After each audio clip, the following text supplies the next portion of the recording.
하실 하나님 말씀 요한계시록 7장 9절로 14절까지 말씀입니다.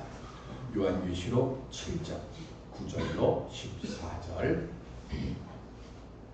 이일 후에 내가 보니 각 나라와 족속과 백성과 방언에서 아무도 능히 셀 수 없는 큰 무리가 나와 흰옷을 입고 손에 종려가지를 들고 보좌 앞과 어린 양 앞에 서서 큰 소리로 외쳐 이르되 구원하시니 보좌에 앉으시니 우리 하나님과 어린 양에게 이끌어라 하니 모든 천사가 보좌와 장로들과 내 생물의 주위에 서 있다가 보좌 앞에 엎드려 얼굴을 대고 하나님께 경배하여 이르되 아멘. 찬송과 영광과 지혜와 감사와 존귀와 권능과 힘이 우리 하나님께 세세토록 있으시었다. 아멘.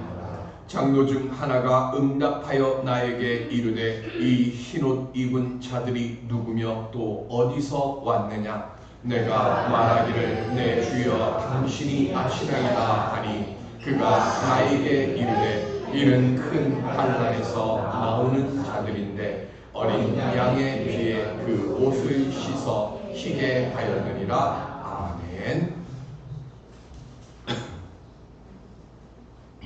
삶의 모든 자리에서 구원의 노래를 부르며 살아가는 성도들 되시기를 주님의 이름으로 간절히 축원드립니다. 우리들은 모두 다 공동체에 소속되어서 삽니다. 초등학교를 다니면 초등학교 공동체에 속하게 되는 거고요. 오늘 우리는 예배드리는 이곳은 한국기독교장로회라고 하는 총회에 소속되어 있는, 그리고 서울 북로에 소속되어 있는 만남의 교회입니다. 그러니까 우린 다 이렇게 어딘가에 소속이 되어 있습니다. 그리고 이것이 더 커지면 나라라고 하는 그 나라 공동체 안에 살아가죠. 그런데 이 나라라고 하는 경계선이 보면 사실은 경상도하고 전라도하고 하동에 가보시면 아시겠지만 그 화개장터라고 하는 그곳에 보면 그냥 길 하나, 그러니까 요 길 하나인데 이쪽은 전라도고 이쪽은 경상도가 되는 거예요. 그리고 신기한 건 길 하나인데 말이 달라요. 분명히 화개장터 갔는데 이쪽은 경상도 사투리 쓰고요, 이쪽은 전라도 사투리 쓰더라고요. 길 하나인데. 그러다 보니까 뭐가 되는가 하면 가까이 있을수록 사실은 더 친해야 되는데 민족들이 보면 가까울수록 더 다툼이 많죠. 예수님 당시에도 마찬가지입니다. 유대인들하고 그 주변에 있는 이방 민족들하고 다툼이 많았습니다. 그래서 우리가 그런 전제하에 마가복음 7장이나 마태복음 15장의 말씀을 듣다 보면 그런 오해가 하는 말들이 나와요. 무슨 얘기인가 하면 마가복음 7장에 보면 헬라 출신의 수로보nik의 여인이 자기 딸이 귀신이 들렸어요. 그래서 예수님에게 찾아오죠. 그리고는 뭐라고 얘기합니까? 선생님, 제 딸을 좀 고쳐주십시오. 그랬더니 주님이 뭐라고 그러세요? 자녀의 떡을 취해서 개들에게 던지는 게 마땅하지 않다 그래요. 그랬더니 그 여인이 뭐라고 얘기하는가 하면 주여 올소이다마는 상 아래 개들도 아이들이 먹던 부스러기는 먹습니다 라고 대답을 합니다. 예수님은 이 수로보nik의 여인에게 너는 개야 그랬어요. 그때 여인이 말하는 게 뭐냐면 얘 저 개입니다 그렇게 대답하는 거예요. 근데 이게 민족 간의, 유대인과 이방인이라고 하는 이 민족 간의 갈등으로 우리가 이 선입견이 들다 보니까 개라고 하는 이 표현이, 이게 원래 유대인들이요 생각할 때 개는 부정한 짐승이고, 그리고 특별히 이방인들을 아주 극단적으로 그냥 경멸할 때 쓰는 표현이 이 개라는 거예요. 근데 헬라어 성경을, 그전에는 우리가 헬라어 성경을 못 봤으니까 요즘은 다 원어 성경을 많이 보잖아요. 근데 성경에 개로 쓰여 있는 단어가 두 개가 있어요. 헬라어에 개로 표현하는 게 하나가 쿠신입니다. 이 쿠신은 뭐냐면 집을 지키는 덩치 큰 개들, 들개 같은 이런 개들을 쿠신이라고 해요. 그런데 쿠신이라고 말을 할 때는 이방인들을 혐오하는, 경멸할 때 쓰는 말이 쿠신이에요. 그런데 지금 예수님이 쓰시는 이 말씀은 쿠신이 아니고요, 쿠라리아라고 하는 말입니다. 근데 이 쿠라리아라고 하는 말은 뜻은 뭐냐면 요즘 우리 보면 집에서 막 껴안고 뽀뽀하고 뒹굴고 침대에서 같이 자는 그런 개. 그게 애완견이죠. 그 쿠라리아입니다. 예수님이 지금 이 수로보니게 여인에게 말할 때 너는 경멸하는 그 개야 이 뜻이 아니라요. 뭐라 그랬어요? 쿠라리아. 쿠라리아는 뭐 하는가 하면 밥상머리도 같이 앉잖아요. 그죠? 그리고 뭐해요? 먹기 전에 좀 띄어서 주기도 하고 하거든요. 그러니까 이 수로보니게 여인에게 예수님이 지금 하신 말씀은 바로 그 얘기예요. 경멸의 뜻으로 쓰신 말씀이 아니라 지금 주인의 상에서 떨어지는 부스러기는 먹을 수 있는 자리에 있는 그 사람이에요. 그러면 예수님이 왜 쿠라리아라고 이 여인에게 말을 했을까요? 하는 거예요. 민족적으로 보면 우리와 함께 이 은혜를, 은총을 나눌 수 있는 사람이 아니야 너는. 그런데 모 안에서는 은혜를 나눌 수 있어 라고 하는 거예요. 그게 뭘까요? 마태복음 15장 28절 시작. 이에 예수께서 대답하여 이르시되 여자여 내 믿음이 크도다 내 소원대로 되리라 하시니 그때로부터 그의 딸이 나으니라. 아멘.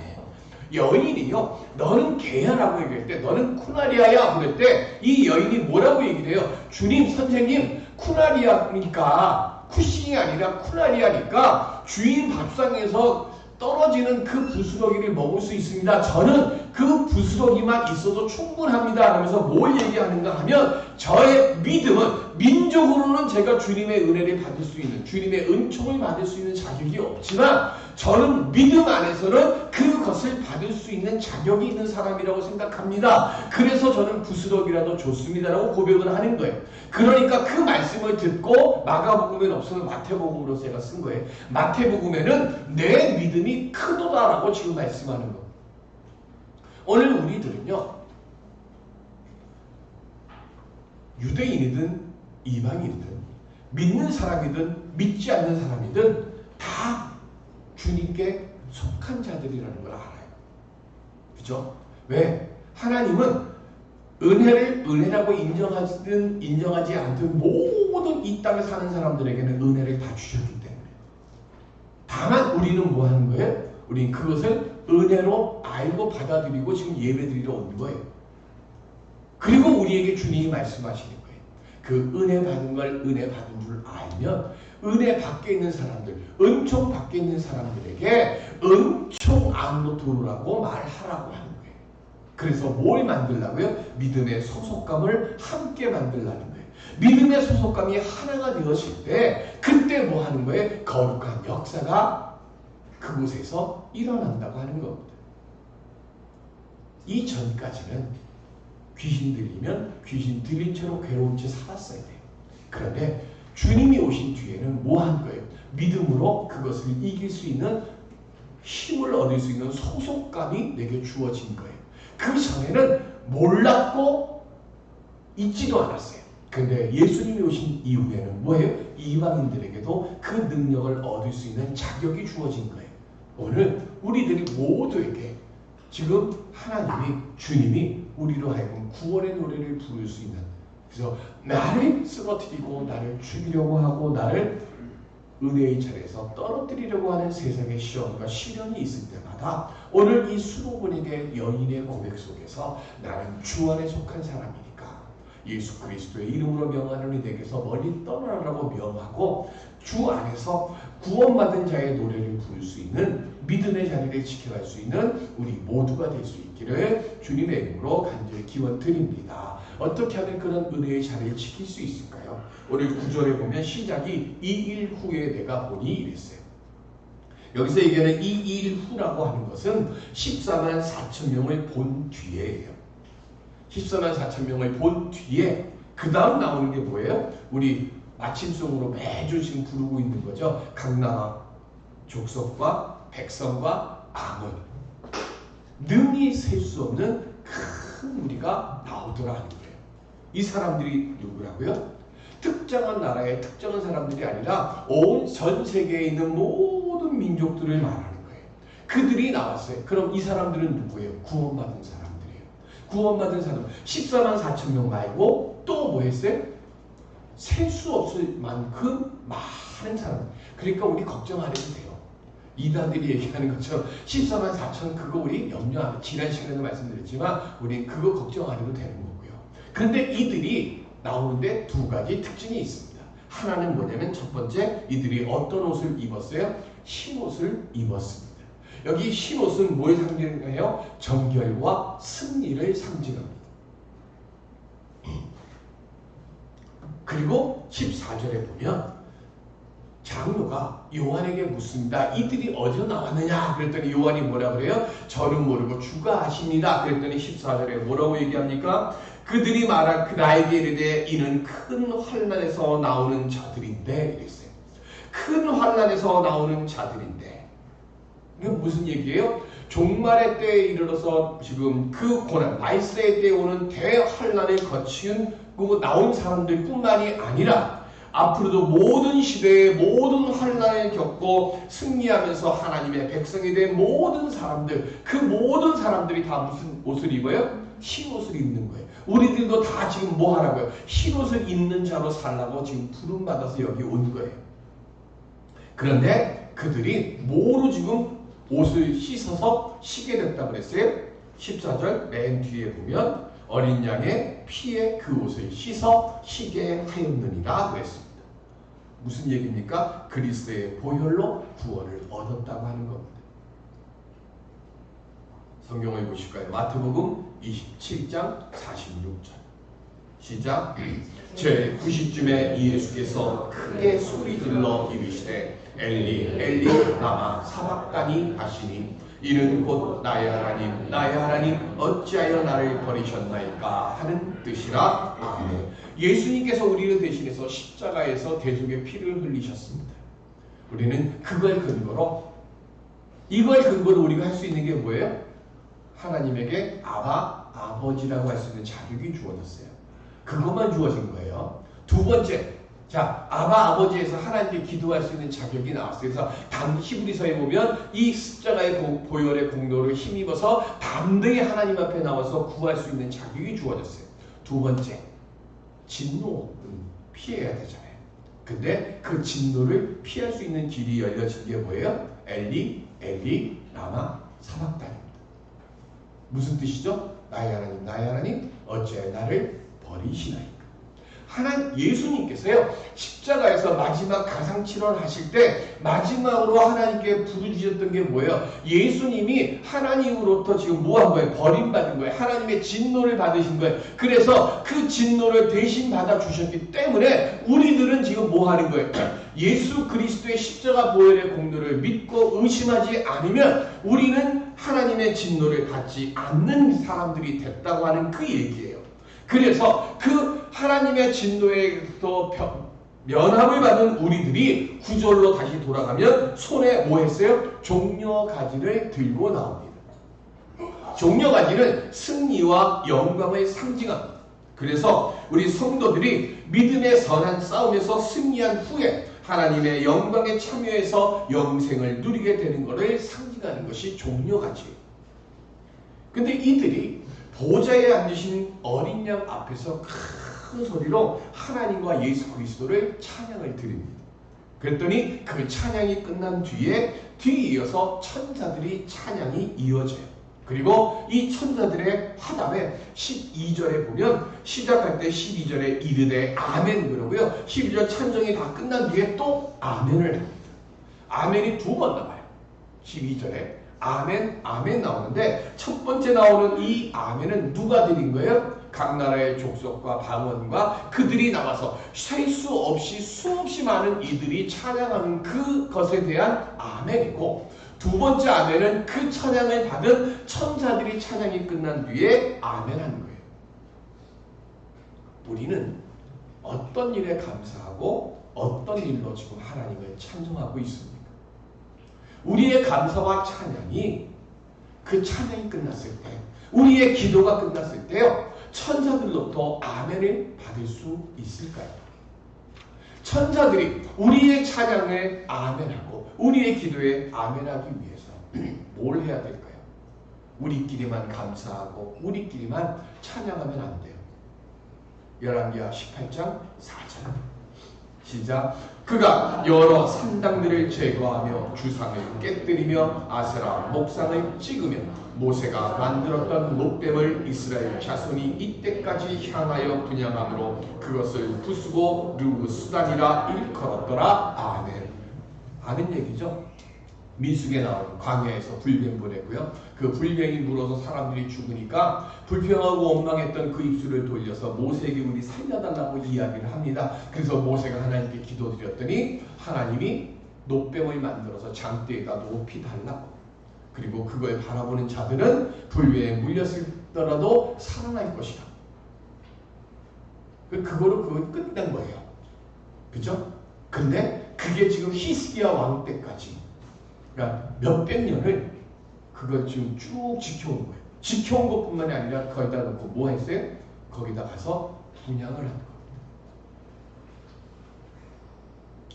미국에서 목회하는 목사님이 이런 얘기를 하시더라고요. 미국 기독교 TV를 보는데 광고가 하나 나왔대요. 근데 무슨 광고냐면 방송을 타는 광고예요.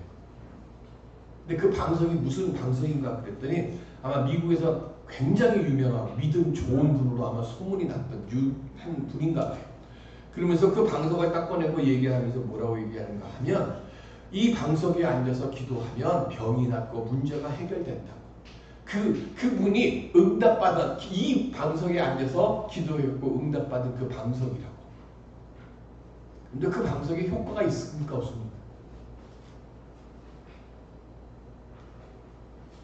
히스기야가 왜 그 놋뱀을 부시고 그것을 느우스단 뜻이 뭐예요? 그게 놋뱀이라는 뜻이에요. 그러니까 그걸 왜 부쉈습니까?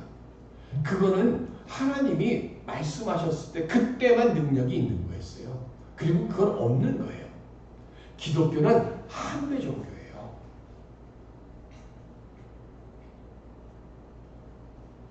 땅의 종교가 아니거든. 근데 쌍꺼풀 진 사람이 기도하는 거하고 저처럼 쌍꺼풀 무풀이라고 그러더라고요. 그러니까 부풀인 사람이 기도하는 거하고 하나님의 하늘에서 받는 게 다른가요? 이쁜이가 하나님께 기도드리는 거하고 좀 못난 사람이 기도드리는 거하고 하늘에서 받는 게 다른가요? 우리 하늘에 속한 종교를요, 이 땅에 세상에 마음 뺏겨가지고 땅의 속한 종교로 격화시키면 안 돼요. 14만 4천 명이나 흰옷을 입고 찬양하는 사람들의 공통점이 뭡니까? 환난을 겪으면서도 그들은 오직 한 가지 뭐 했어요? 하나님을 향한 충성심만 지킨 거예요. 주님이 우리에게 원하시는 건요, 이쁜 거, 잘 되는 거, 이거 원하시는 게 아니에요. 주님이 우리에게 원하시는 건 충성된 증인된 삶을 사는 거예요. 근데 우리는 이 충성된 증인된 삶을 사는 게 아니라 자꾸 다른 걸 생각하는 거예요. 우리가 봉독하지 않았어요. 16절에 보면 이렇게 나온다. 그들이 다시는 줄이지도 아니하며 목마르지도 아니하고 해나 아무 뜨거운 기운에 상하지도 아니하리니 이랬어요. 이사야 49장 10절. 이 말씀이 안 읽은 게 이거예요. 이사야 49장 10절. 시작.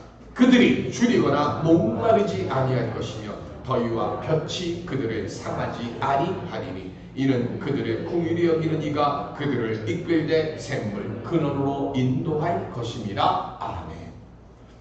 이제 바벨론 포로에서요 예루살렘으로 복귀하러 가는 거예요. 복귀하러 가는데 지금 하나님께 기도드리는 거예요. 이사야 선지자가 하나님께 기도드리는데 어디를 지나가는가 하면 광야를 지나가요.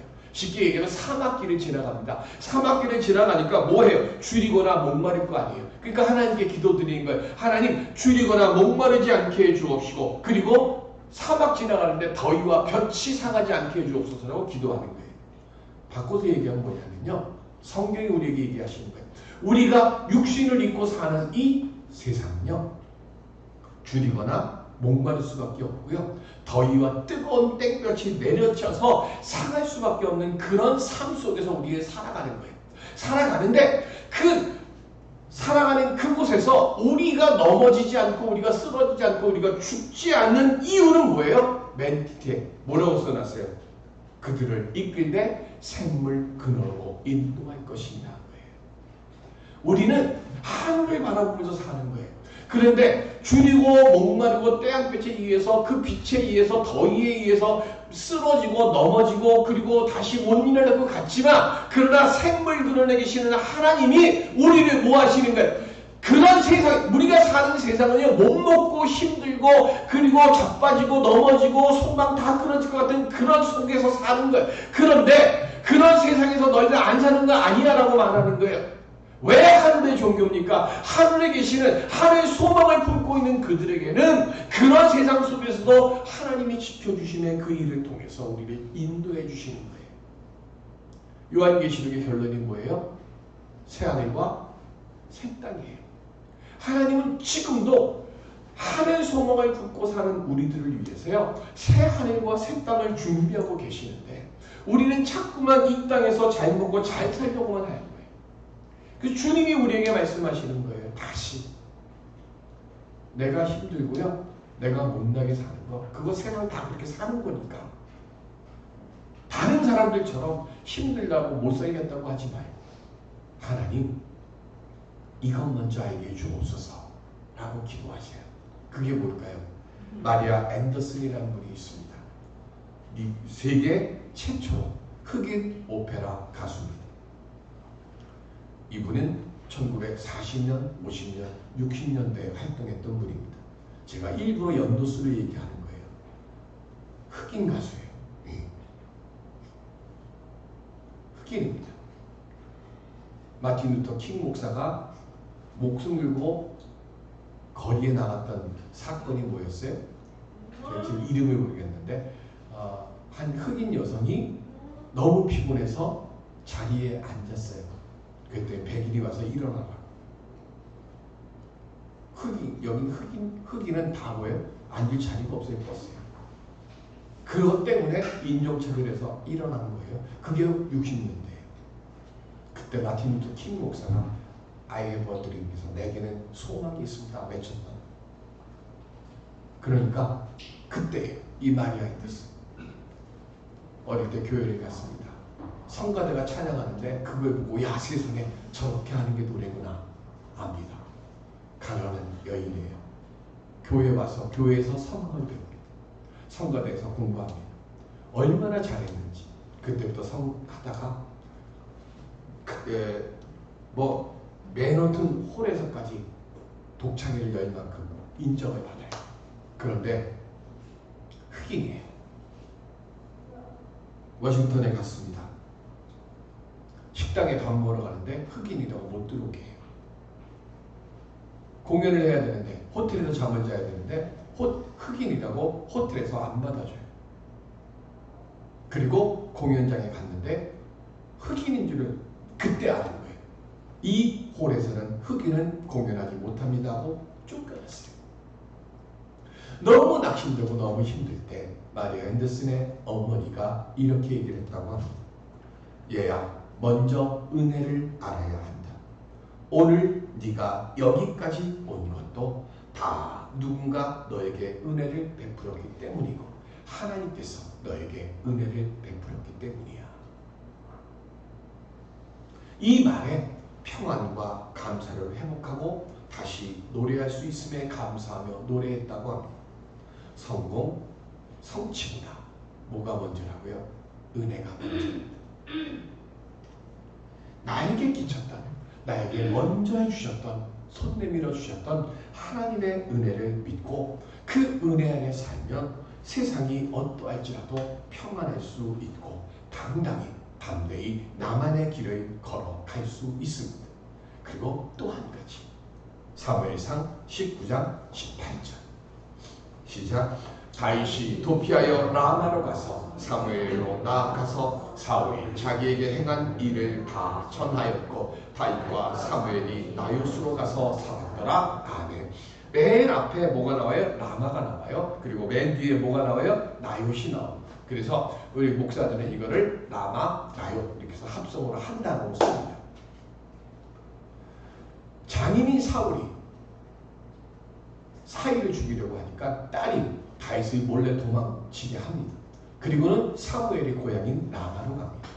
그리고 그 라마에 있는 사무엘에게 지금까지 있었던 일을 다 이야기합니다. 근데 그 소문을 사울이 들어요. 그래서 이 다윗을 붙잡아 오라고 군인들을 3번에 걸쳐서 보냅니다. 그런데 보내는 군인들마다 하나님의 영이 임해가지고요, 그들이 예언을 하는 거예요.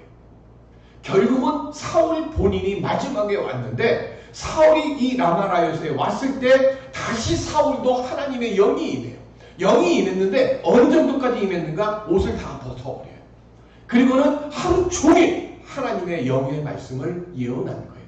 그래서 지금 이 19장 맨 마지막 절에 보면 사람들이 말하기를 사울도 선지자였느냐라고 이야기를 합니다. 이유는 딱 하나입니다. 라마 나요세, 다윗이 사무엘과 함께 할 때, 그때 그곳에 성령이 임하셔서 다윗을 지켜주셨고 사무엘을 지켜주신 거예요. 오늘 우리들은요, 세상의 모든 풍파와 험난한 그 모든 것들이 사울과 사울의 군대들처럼 우리를 둘러싸고 있어요. 그런데 그 둘러싸고 있는 그곳에서 우리가 그리스도 보혈로 흰옷보다 더 시게 빨아 입고 구원받은 자로 내가 믿고, 지금 우리가 예배드리는 이 만남의 교회 이 자리가, 내가 기도하고 있는 내 가정, 내 일터의 그곳이 라마 나요시라고 생각하는 그 순간부터, 그때 우리가 있는 그곳이 온전한 피난처가 될 것이고, 그곳에서 세상의 시련과 시험을 이길 수 있는 새 힘과 능력을 우리 주님으로부터 공급받게 되는 줄로 믿습니다. 오늘 우리들이 해야 될 것은 딱 하나예요. 내가 예배드리는 이 자리에 주여, 다윗과 사무엘에게 함께 하셨던 그 거룩한 영으로 임하여 주셔서 내가 기도하는 그것이 라마 나요시 되게 해주셔서 세상의 것에 현혹되지 아니하고 오직 한 소망 품은 자로 세상의 모든 것들을 이길 수 있는 주님의 예배자로 서게 하시고 사용하여 주옵소서. 오늘 그 기도를 통해서 또 한 주간 살아가면서 세상을 이기는 능력 얻는 우리 모두가 될 수 있기를 주님의 이름으로 축원드립니다. 기도하겠습니다. 은혜의 아버지 하나님, 우리의 가는 그 모든 걸음 위에 라마 나요시에 함께하여 주셨던 성령의 거룩한 도피처의 영으로 함께 임재하여 주셔서 줄이고 목마르고 우리를 쓰러뜨리려고 하는 거대한 그리고 강력한 그 땡볕 속에서도 믿음으로 견디고 넘어지지 않고 승리하는 생물의 근원을 향하여 나아가는 우리 모두가 되게 하여 주시옵소서. 감사하며 예수 그리스도의 이름으로 기도드립니다. 아멘.